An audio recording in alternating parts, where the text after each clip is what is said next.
As long as that waist is small, child, they will crawl all over you, pour some honey on you, stick a biscuit up your butthole, and eat good. You hear me? Hello, black hole.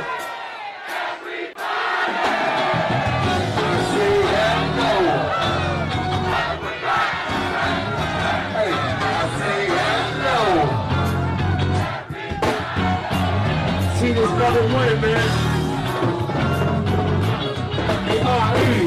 Hey, look, what is your win, babe? What is your win, babe? What is your win, babe?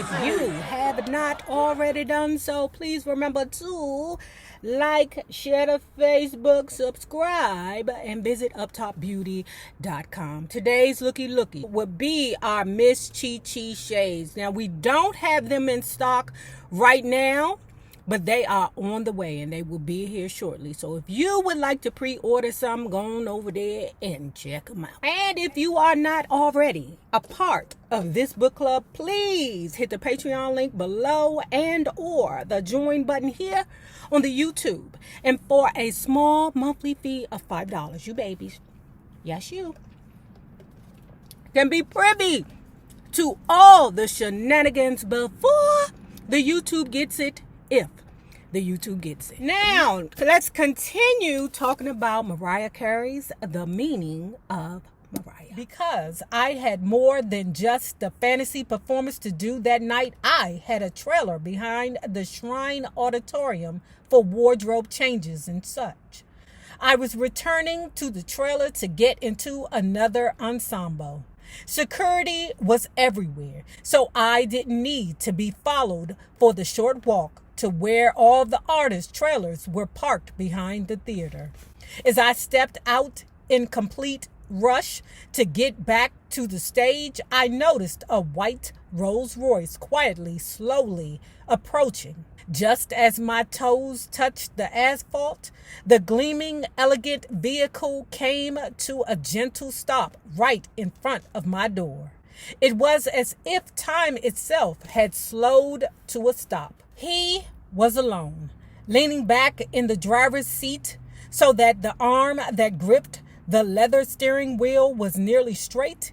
He popped his head back just enough that his luxurious eyelashes didn't cast a shadow and obscure his alert and amazing dark eyes that looked into mine. "Hey, Mariah," he said softly, my name pouring out of his lips like smoke. Then that spectacular smile burst through everything. In an instant, the window went back up and Tupac rolled away. Ooh, you ladies wanted that Tupac D. Oh my God, it ain't nothing like that dope dealer dick. I told y'all. Or that rapper dick, okay?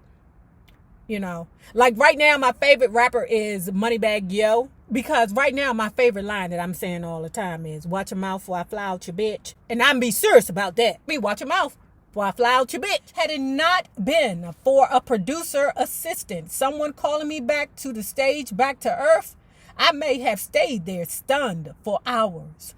I did my bit on stage and returned to my stiff seat next to Tommy. My heart fluttered nervously, but he didn't know.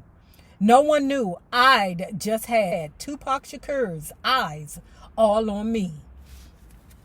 Reference, you know, Tupac's all eyes on me. She wanted that rapper dick.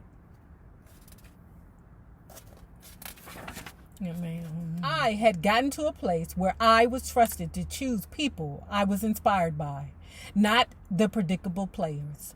One of the most talented was a suave and scrappy producer out of Atlanta with a brilliant ear and instinct, Jermaine Dupri. Like me, Jermaine got in the game early.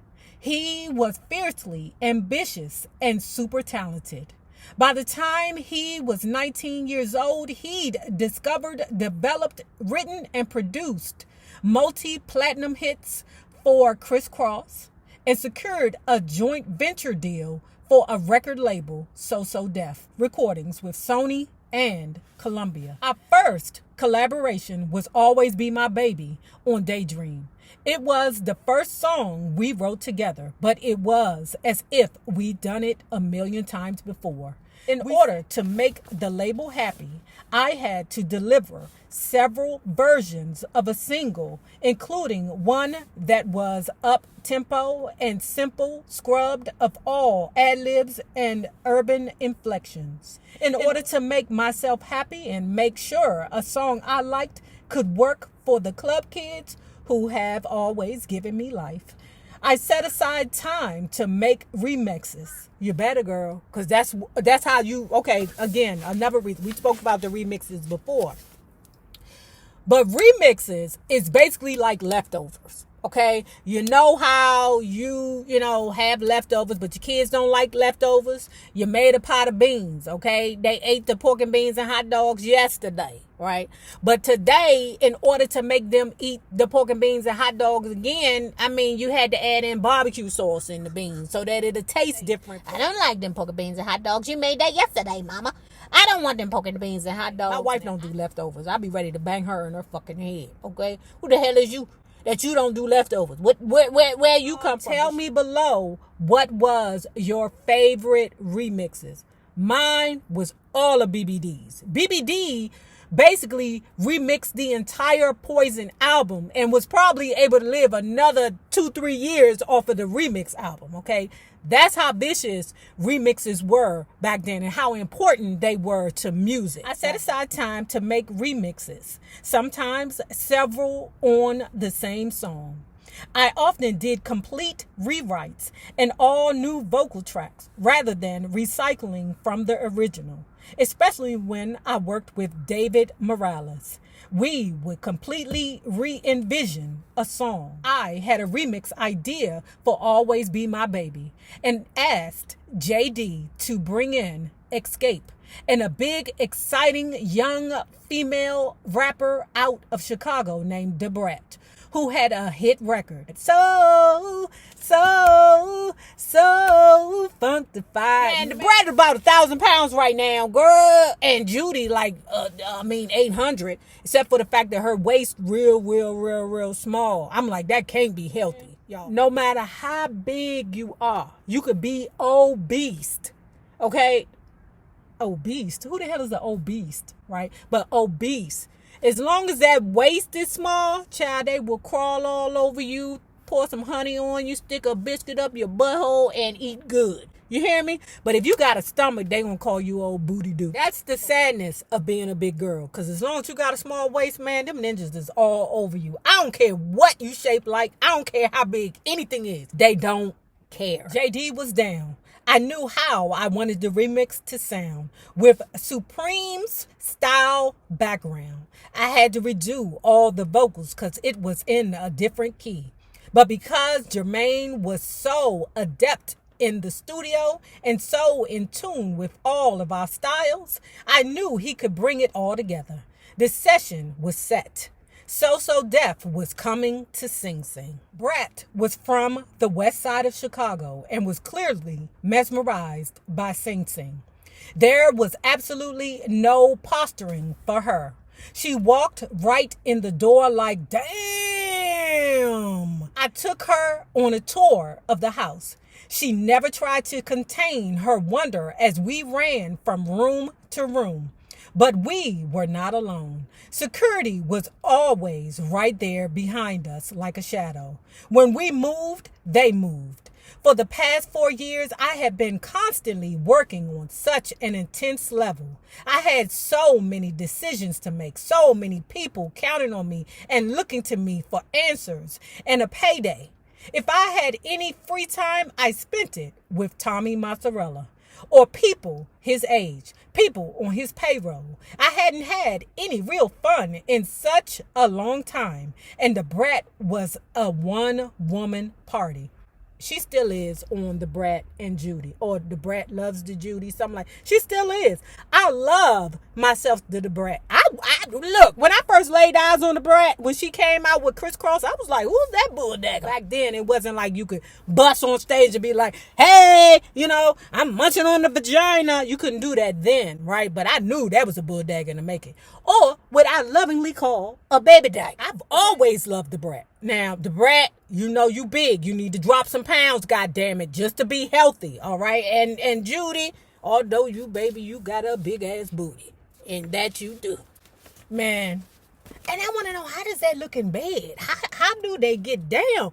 There cannot be a strap involved. There cannot be, all right? Because there's no way that all them juiciness, all that, all over the place. Nobody, you can't make it past the butt when the strap has to be about 15 inches long when it comes down to Big Booty Judy. How's that involved? I just wanted to have fun. I knew we were being watched and listened to. There were cameras and recording devices throughout the house. I wasn't sure where they were all planted, but I knew of at least one place they weren't. Our next stop on the tour was the master bedroom. Brat was so funny. She squealed when she saw the giant television screen rise as if by a magic trick from a case at the foot of the elaborate bed. Brat was no girly girl. Ooh! When was this book published? When was this book published? Cause girl, when was this book come out? I'm gonna have to look and see when this book came out, because was it before she asked Big Booty Judy to marry her? Cause I know you ain't exposing that girl's sexuality to the Mariah, little butterfly. Are you alluding to her sexuality, little butterfly? We sat on the floor of my shoe closet and kicked it for a bit. We were both Aries, both super silly, and both believed in an awesome God. I was having so much fun with Brat, but I knew we couldn't stay hidden for too long. Surely security would get suspicious and expose my one safe room in the house. So, child, they went out to the Burger King, okay? Foreshadowing.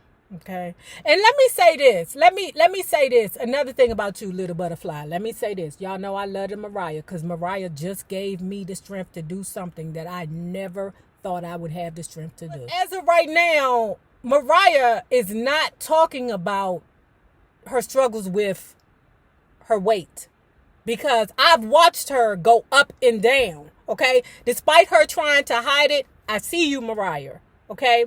I would have liked, if I haven't got there yet, I want you to talk about your drinking. We know that you have drinking issues, girl, because, girl, you be on stage drunk as shit, okay? If it wasn't for your boyfriend dancer, girl, you been fell off the goddamn stage sometimes, right?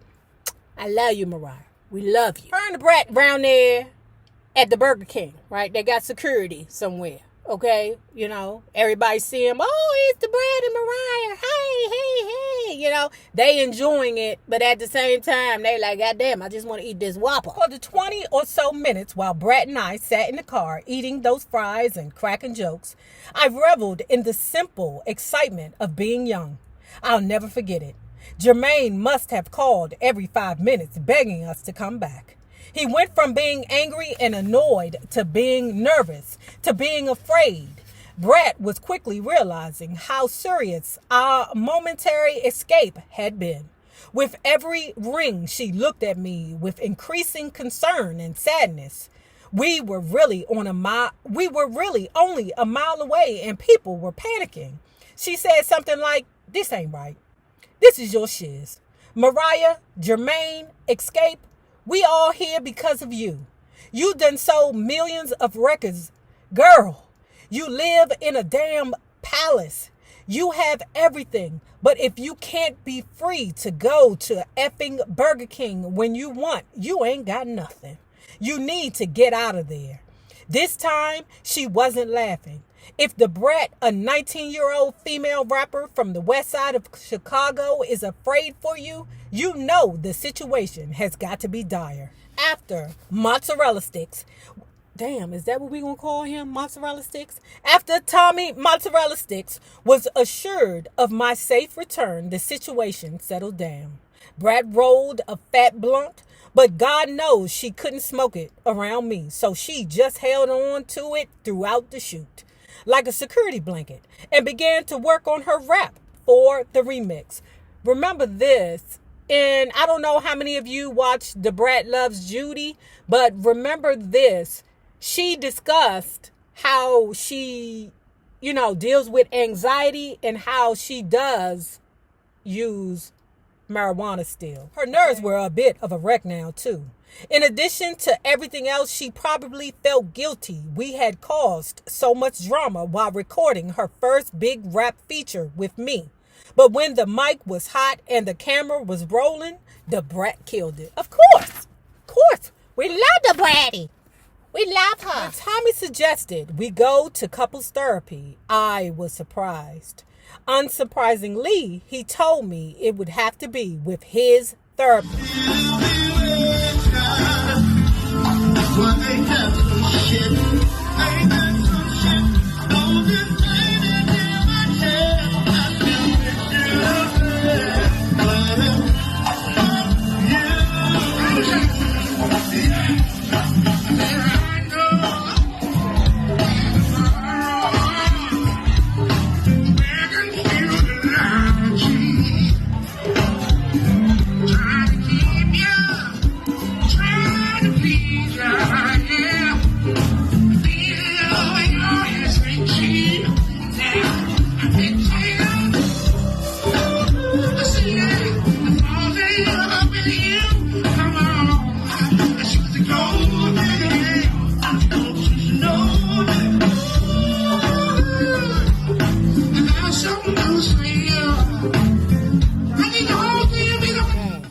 If you have not already done so, please remember to like, share the Facebook, subscribe, and visit uptopbeauty.com.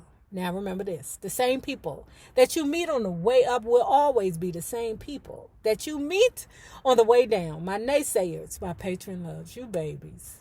Please be safe. Continue to wear your mask and have a good one. Peace.